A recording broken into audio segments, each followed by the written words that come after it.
Hello, welcome to my home. This is Pastor Ruth Matete, also known as Mama Tulua. I am a gospel minister here in Kenya, and you are watching True Love Exclusive with Carole Mandi.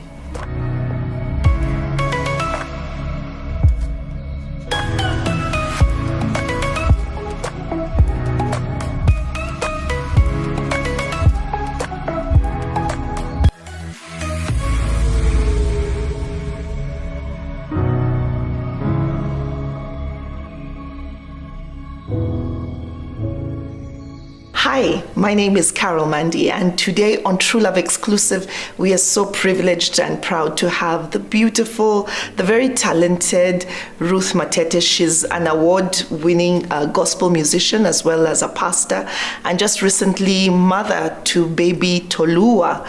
Yeah. So Ruth, karibu sana to the show. We are so happy to have you. I'm happy to be here as well. And congratulations on being a new mom. Oh my. Isn't that exciting? Oh my, I mean, I think there's a better word than exciting. I don't know. It hasn't been invented yet. Yeah. You know, the interesting thing, I remember when I had my baby, my first daughter, I would put her on the bed and I would just look at her like for an hour. I know. Do you find yourself just gazing? I carry her literally. I'm like, I am your mother. You came from. You know. You are mine. You know, Yeah. It's amazing. And birth is a miracle. It is. Having a baby is a miracle. It is. You know. Trust me, it is. You know. You know. Okay, so Ruth, there's so many things that's been happening in your life in the recent past, and we're just going to go through it and just talk about that. But very fast, you know, when we think about your story, and you've not been shy about sharing your story on social media, the various interviews you've done, you came from a very difficult background. Yeah. You know, I think you suffered a bit of abuse when you were growing up. Yeah. And then you had to live with your dad. So, you know, maybe you can talk to us a little about that. Well, my mom and dad, of course, as I've said before, my mom and dad never got married. I would say was gotten out of wedlock.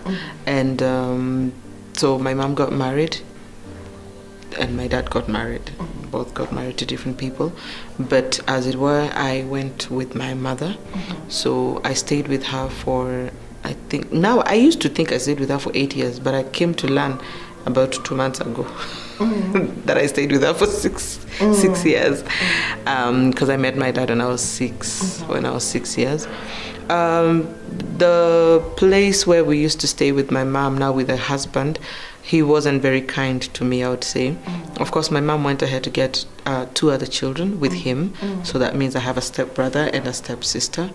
And he wasn't very kind. And it wasn't just on me.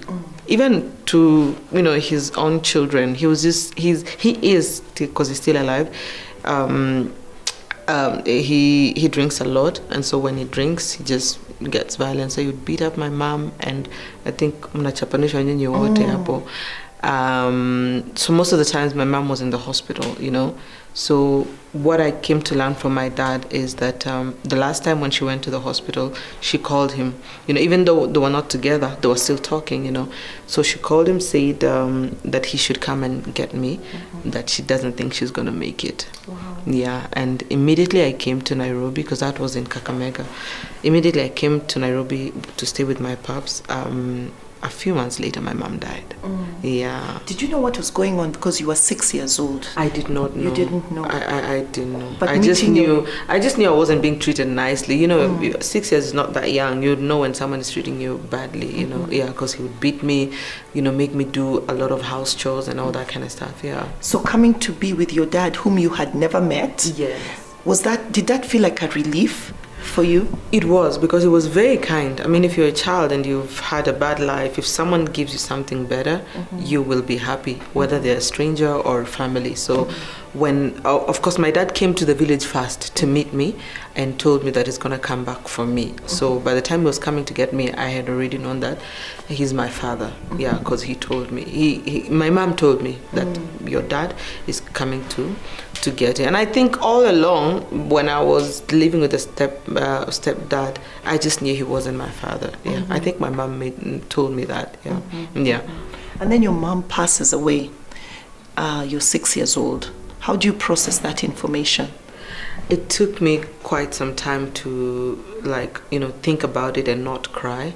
And I honestly thank my dad, because he really, he was just there. He tried to be the mom and dad, while I was still young, and even up to now, And he just allowed me to cry when I wanted, and the crying helped, Did you attend her funeral? Unfortunately, by the time they were telling me, they had already buried her.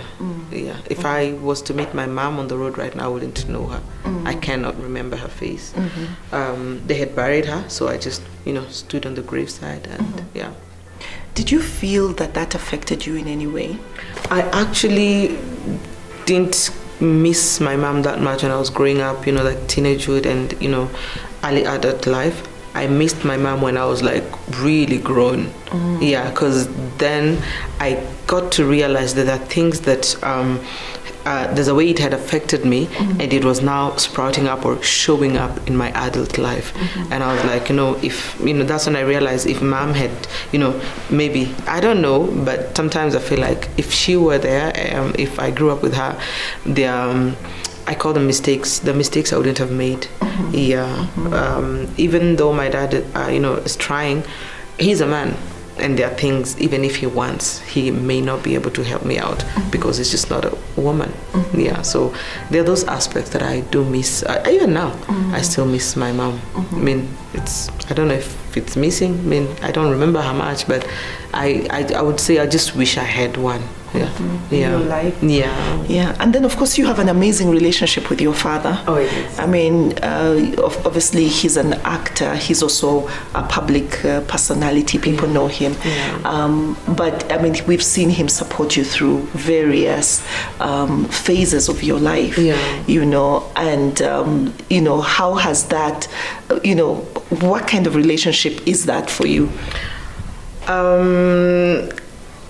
I would call it the sacrificial kind of relationship, because he has done most of the sacrifice. I remember one time, like, something happened. My dad had a sister, an elder sister, and she was in an abusive relationship. I'm trying to just get to the point. And she was killed by the husband, and then the man also killed himself. I think the next day, because he was told, if the brothers come to get you, you're done. So he just decided, let me not wait for them. When the sister died, now of course it started with my mother. My mother died. Then now my dad had come to Nairobi, gotten married, yeah. The lady he had married walked away. Later she died. After that, the sister died. Then the mother died. Those are 4 women in his life. When the mom died, I had never seen my father like that.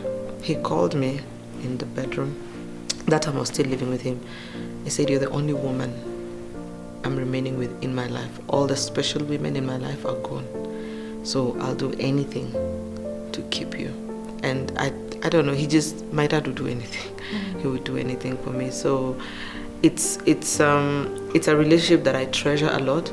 A relationship that I do not take for granted, because I know there are people out there, they may have fathers, but they don't have dads. I have a father and I have a daddy. Yeah.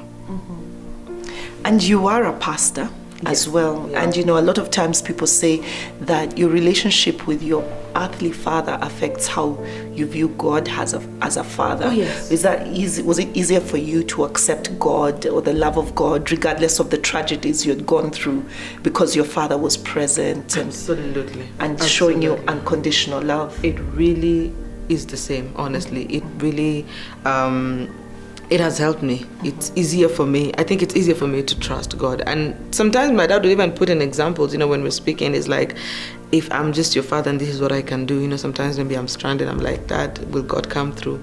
He's like, do you think if I was able to to help you out, I would? And I'd be like, yeah, I know you'd do anything for me. And they'd be like, yeah, the same case with God. Yeah. He'd do anything for you. So it really, I think it affects. If your earthly father is not treating you right, it might be hard, a bit tricky for you to trust that God in heaven will still be there for you as a father. Yeah. And as well, just following up on that, I think a lot of people suffer from abandonment and feelings of rejection, primarily because of what they go through, growing up, and how, did your father's love maybe cushion you from that, or did you also struggle like everybody else with just feeling like maybe I've been abandoned or I'm rejected? Were those feelings that you dealt with or not at all? I think, Carole, everyone deals with them. If I say I didn't deal with them, I'll be lying. They at some point you just feel like that. I actually did feel that way at some point, because like I said, my dad, even though he would love to, he cannot, it's impossible to play both roles of a mother and a father. For me, I wouldn't say abandonment. The feeling that I felt was the rejection. I just felt like I was being rejected, because now with my stepdad, and then the one I remember clearly was his mother. Now the mother to my stepfather, she was the one who was just most cruel. So I also felt like when I came to Nairobi to stay with my dad and then the wife, I felt like she rejected me because she wasn't treating me nicely. She was beating me. Every day my dad would come home to solve cases, and he's trying to pick sides. Will I be on my wife's side or my daughter's side? It was a bit tricky for him. So I felt rejected by people who should actually love me.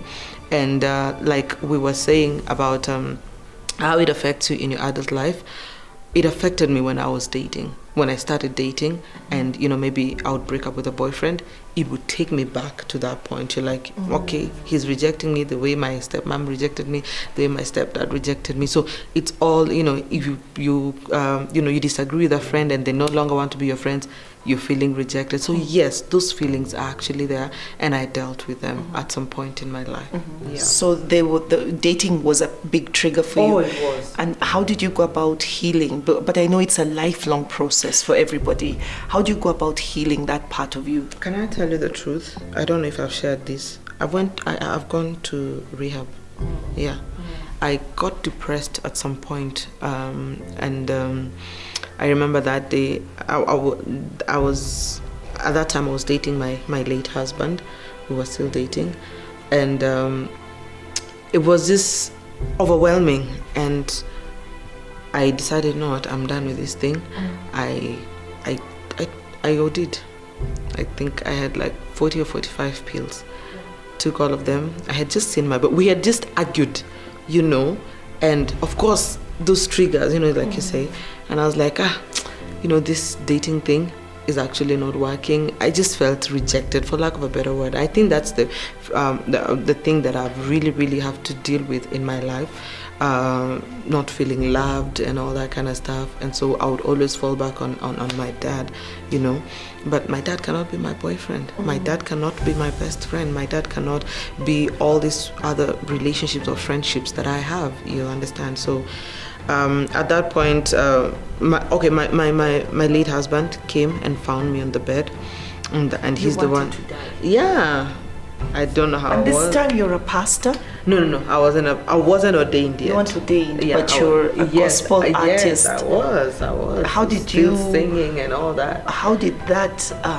Because I think for a lot of Christians they view suicide almost like it is a mortal sin, like yes, it's unforgivable. it is. But your pain was more than that. When you are depressed, Carole, nothing makes sense. I didn't know that I was going through depression, So I had been going through depression for so long. And because I wasn't dealing with it, I think it had just bottled up. So when my boyfriend, now my late husband, then found me, he was like, you know what? Amy was already a pastor. I remember he started praying for, of course he now, called my dad, and I don't know what it meant. I just found myself in the hospital, but he did whatever he needed to do. And then when he came back home, he's like, he needs to pray. And he prayed for me. And I remember I opened my eyes and I told him, babe, this is not a matter of prayer. We need more help. And it was crazy. It's like, okay, what is it if prayer cannot solve it? I said, let's figure out another way. Because Carole, I had prayed, I had fasted. Carole nimeenda katoloni. I had prayed and waited on God. I was like, so I was dealing with it in the wrong way. And I would like to say this, we pastors or church, we need to allow these things in church. I know there are pastors who don't think there's anything called depression. Yes, they see it as a spirit and they will tell you to pray and fast. It needs counseling. It needs someone to talk to. It needs medication. I was on meds for a year after I had added weight. I was that. But I went for rehab.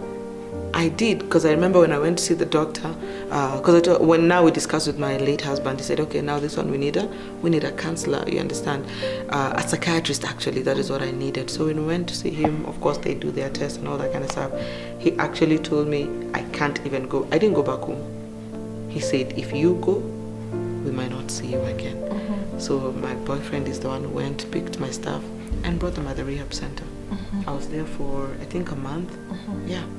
Just trying to deal with all the childhood wounds that are now manifesting in adulthood. Oh, it was crazy. It was crazy. But I thank God I went. Honestly, I do thank God I went, because we talked about everything. I remember that now I was given to a counselor. I mean, she started from way from what I could remember when I was a child. And we dealt with every little thing, and I came to realize that things that I didn't know or I didn't think they would affect me, but they actually had affected me. You understand? So a lot of stuff, and that's important, and I'm so glad you're talking about it, because I feel that sometimes even in the church, just the whole idea of seeking help or mental health is a non-issue, and yet there are a lot of people who can find relief. Now I'm a better minister. I'm able to pray better. I'm able to, the devil wants me dead. And if he knows he can take me out by depression, why won't he give it to me? So if I deal with depression, then I'm dealing with the devil. I'm alive now. Is it not better? I'm alive now. I'm able to share this story. I'm able to minister better. I'm able to write songs. I'm able to hear God clearly. You understand? I'm a happy person right now. And that's not what the devil wants. So if we want to help people,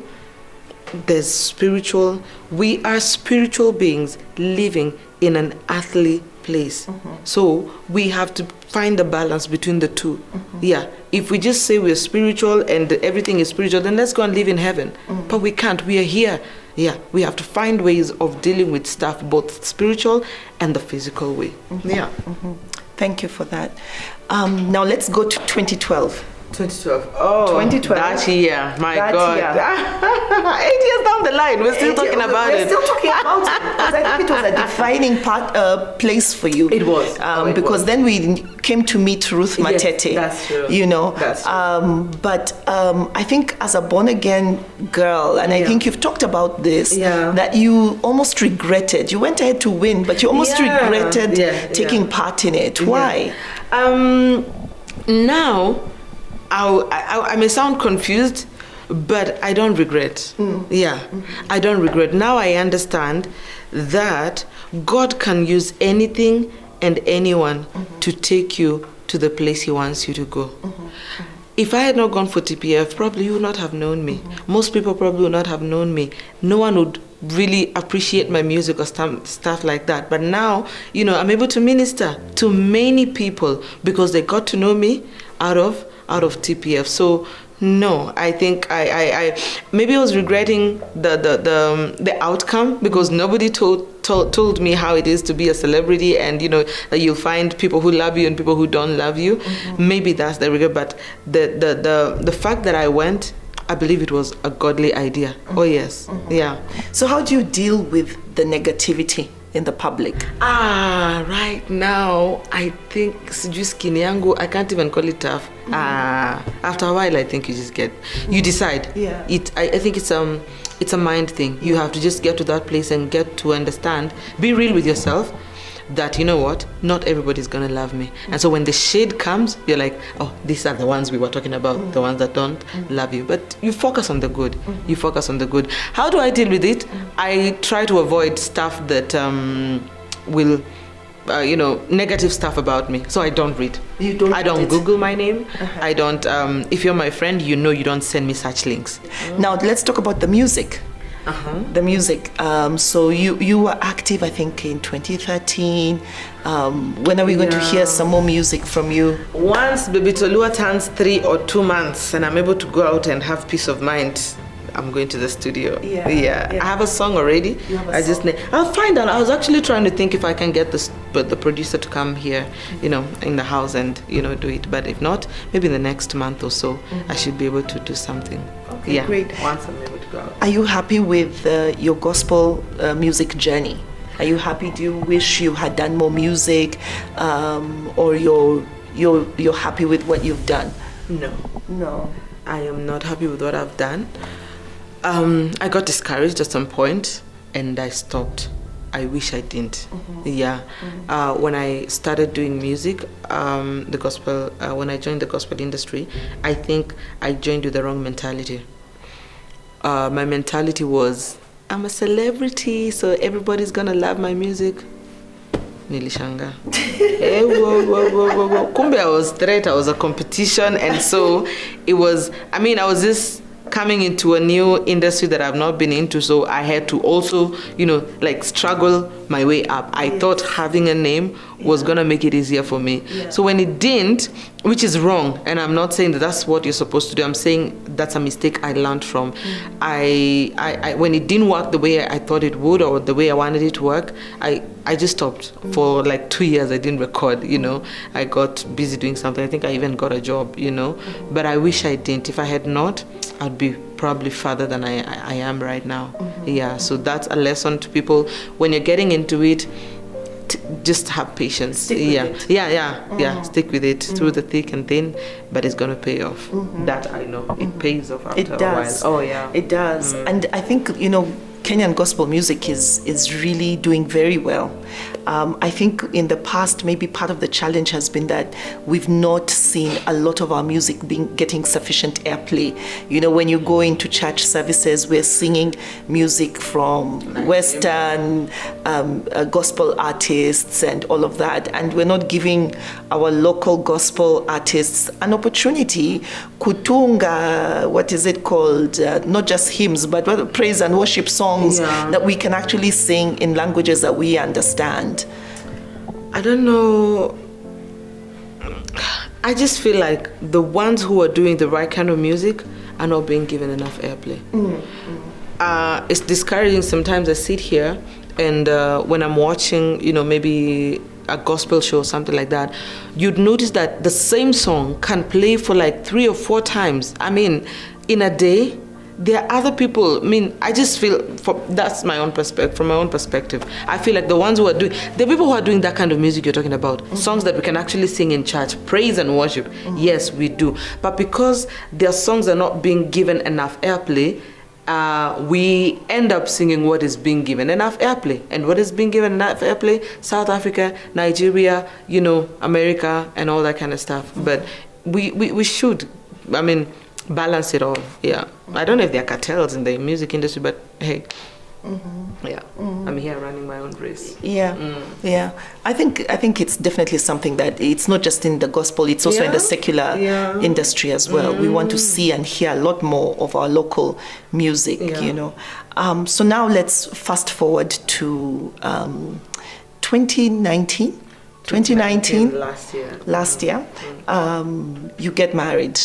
Yes. Tell us about that. But what exactly? My God, I could tell you how I falling in love. Oh my Lord, that will take like 5 months. Anyway, I met my late husband in 2017, and we dated until 2019 November when we got married. We got married 22nd. My anniversary should be coming up soon, which I don't want to go to. On 22nd of November. I walked down the aisle with the love of my life. Now I don't know if he's the love of my life because it's not there anymore, but and it was I would say I had my dream wedding, honestly. Yes. That I wore the gown I wanted to wear since I was a child when I thought about weddings, and I also walked down the aisle with a man that I was sure, and I was sure that he loved me, and I was sure that I loved him, and it was beautiful. I think in the True Love interview, you said that he gave you the space to be you. He loved you for who you are. Yeah. And that was important to you. It was, and I think it should be important to every woman or any person who wants to walk down the aisle or get married or settle down with somebody. You don't want to be with someone who just wants you to be this kind of person, you know. So you could feel free with him. You could speak your mind. My God. And same case to him. I think I also learned it from him, because he would just, you know, he would just tell me if I'm doing something wrong. He would just tell me like that. The first time I was like, how can you be so blatant? Do you still love me? I said, if I love, he asked me, who have you been dating, They have not been telling the truth. I'll tell you the truth. So I loved that fact about him, that he didn't want me to change. Yeah, he didn't want me to change. I think he even noticed when I tried to change. One time he told me, why are you working so hard? Just relax. Be yourself. Yeah. I was like, okay, fine. Because I don't like doing makeup a lot. So, you know, every time we go out, I'm like, wait, he's like, hey, if you don't like it, don't do it. I was like, I'm okay like this without makeup. I've just washed my face. Like, please. Yeah. So it was good. It was really nice being with him. Yeah. Do you feel that love heals? Did that relationship also, did it aid in your own personal healing? Because a lot of times, I think both men and women, you're in a lot of relationships before you get married, and some of those relationships can actually break you. Every breakup breaks you. Did you feel that when you came into this relationship that there was an element, maybe the safety, the security of that relationship helped you to heal some of your previous wounds? Not only did it help me to heal the previous wounds, it also, how do I say, it made me forgive them. Because some of them I was still holding grudges, you know, and being bitter about, you know, probably them walking away or the relationship not working out. But finding true love, like, you know, genuine true love actually heals. Love heals. I was a better person, because also a relationship just doesn't end because of one person. I also came to find out, I remember one time I was complaining about them leaving, and my husband, my late husband, I said, don't you think he had a part to play? And I had to reflect. I was like, probably I may have pushed him to do this and that and all. So you get to see also your faults and weaknesses where you need to work on. It actually heals. It does heal. Yeah. So you're in the relationship that you've always wanted to be, a loving relationship. You've gotten married, you're expecting a baby, and then a few months after, there's an accident in the house. Can you tell us what happened that day? We had just found out that we were pregnant about 2 weeks before the accident, and so still being in the honeymoon stage, it was just 4 months. We used to take walks in the evening, and that day we were going to take our evening walk, and I had dressed up, and so my husband was getting ready. No, he had dressed up already, so it was me who was dressing up. And then he said, as you dress up, let me check this gas, because it had we had noticed the day before that it had some faults, you understand? So he was like, let me fix the gas before we leave. So I was in the living room waiting for him, and so he took the gas cylinder, went in the balcony, and started fixing it. Like, it was like really full, so he needed to let out some gas, some air, and so I could hear him actually doing it. I'm in the living room and he's at the balcony and I'm like, that's enough, babe. It's like, no, it's not. I've just tried to light it. It didn't come up. I'm like, so unatoa gas ukiwasha kuona kama inawaka. And he did that for almost 20 minutes. And I tell people this when I tell them what happened on that day. That thing was supposed to finish my husband there and then. I was in the house. The amount of gas that my husband let out was too much. Honestly, it was too much. So even just seeing him alive and remembering the tss that I was hearing, it was a miracle. It was a miracle. But I still had to hold on to faith that it was going to make it, you understand? And so the next thing I saw was him in the living room, literally spinning around on fire. He was very hairy. And so he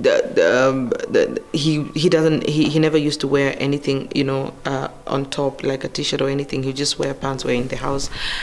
And so his pants were burnt up all the way up until, as in literally almost everything, you understand? So I saw him. I mean, at that moment, I don't know. I think of course, I panicked, and he was saying, "Baby, I'm on fire. Baby, I'm on fire." I ran to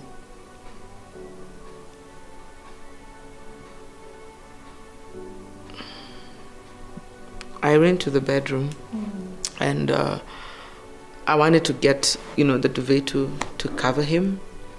So I ran, but by the time I was coming back, he was not on fire anymore. I remember he just said, "Jesus, Jesus, Jesus," and the fire went out. I didn't pour water on him, nothing.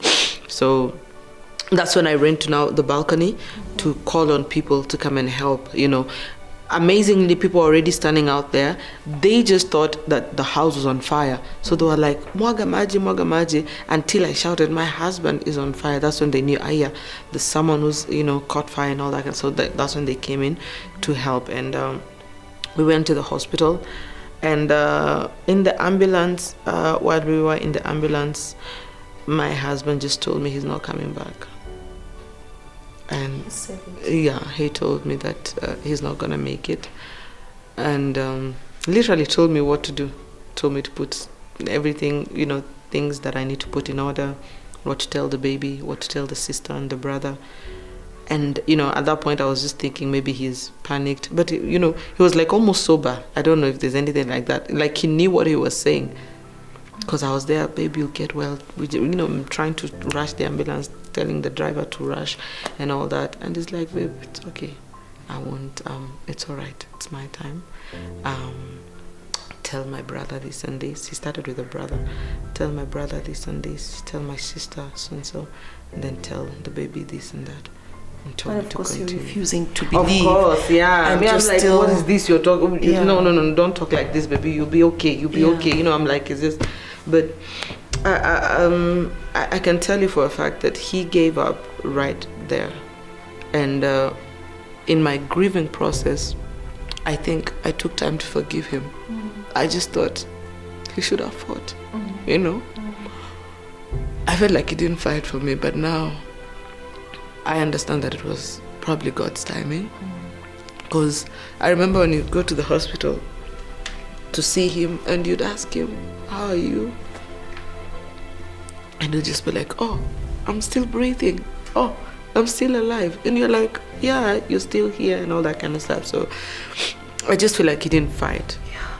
I don't know if he wanted to, or he just didn't have the strength to, or he just wanted to go.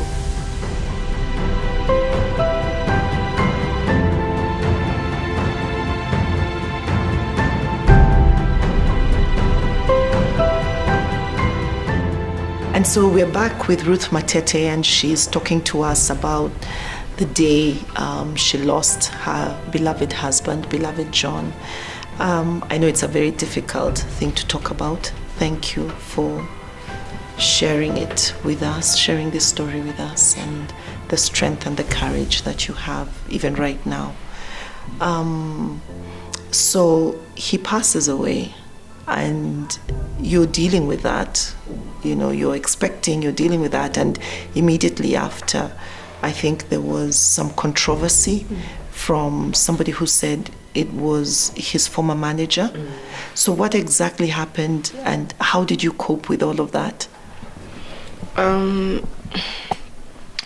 be honest, when you lose someone, death just is a whole new ball game, different ball game, and I don't think I had the strength to deal with whatever was going on social media.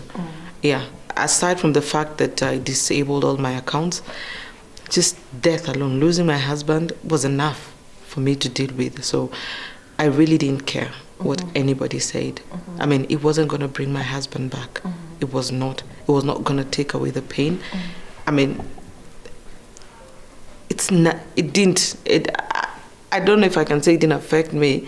I just didn't bother with what people said. Yeah. I mean, there was a lot going on at that time, trying to bury him and, with the DCI all over my face and all that kind of stuff. So just dealing with all the stuff, I mean, social media, yeah. Okay. Let's talk about baby Tolua now. Yes, so here you are at the True Love shoot, and then a few days later, dancing. How many days was it? A few days later, you're in hospital, being induced. What happened? I mean, were you expecting a cesarean section? No. Carole, I moved to 5th floor, going up and down twice in a day because I wanted to do normal. And then, what happened is I had preeclampsia. I didn't know that I had. I normally don't have pressure, so I was told it's pressure that comes with pregnancy. What happened is I went in for my normal antenatal checkup, and then of course they check your pressure. So when they checked, they said it's high. I'm like, I'm not feeling anything. Why, So they say they have to do other tests to just rule out anything that could be dangerous, So I said, okay, fine, let's go ahead and do the test. But I asked the doctor, just pressure alone will make you, want to run all these tests.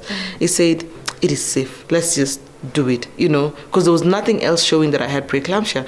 So when we did the test, he said, you actually have it. So we had to now start working on the pressure, taking it down. So I was admitted on that day. That was on a Thursday. Yes, Thursday. So I stayed, Friday. I stayed in Friday. My pressure was monitored. Then the doctor said, if we take it down, then we can wait for like 2 or 3 more weeks, you get to 38. Because at that time I was at 35. So he said, we can, if we're able to stabilize the pressure, you can take it for maybe 2 or 3 more weeks. So you come in. Of course, now they explained to me that with pressure, it's safer to just do a CS. It's a risk. Yeah. It's a risk to both you and the baby. Yes, yeah. So I was like, you know what? That one really destabilized me. I won't lie to you. Having planned to have normal and then... But I was like, you know what? Fine, maybe this is how it was planned to be. So I went home. Then on Saturday night, I wasn't able to sleep well. So morning, asubuhi, Sunday, woke up. It was really, I actually didn't sleep through the night on Saturday. So Sunday morning by around 6, I was out, went to the hospital. And the doctor said, now this one, you can't go. It's really, really bad. That day, it was 179/98. I didn't know what it meant. Now I know that was really bad. So they induced you? No. They told me to think about it, decide with the person I needed to decide with, that if I wanted to risk. I mean, he gave me all the options, but he told me the maximum I could push was 2 weeks if I wanted to try and extend, but it gave me the risks. So he said, there's this risk, so you decide. But I was like, you know what? He actually said, if I were you, I'll just go right ahead. So Monday, I was in for the CS. Imagine. And baby came. Yeah. Yeah. So thank you so much, Ruth. We've laughed, we've cried, but we are just so encouraged to see that you're well and you're strong and you're pushing forward. So all the best with baby Tolua and your ministry, even as you get back, and we're looking forward to hearing your next song. Yeah, that song. I really need to. I'll call that producer today, actually. If he says he can come here, then we can have the song anytime soon. But if I have to go to the studio, maybe the next 2 months or so. Asante sana. Thank you so much, Carole. God bless. And so you've had it. We've been talking to Ruth Matete. God is still on the throne regardless of what you're going through. And don't lose your focus, and God will give you comfort. As we go through this difficult pandemic season, we have a lot to still hold on to from the story of Ruth Matete. Until next time, you take good care of yourself and your loved ones, and stay safe.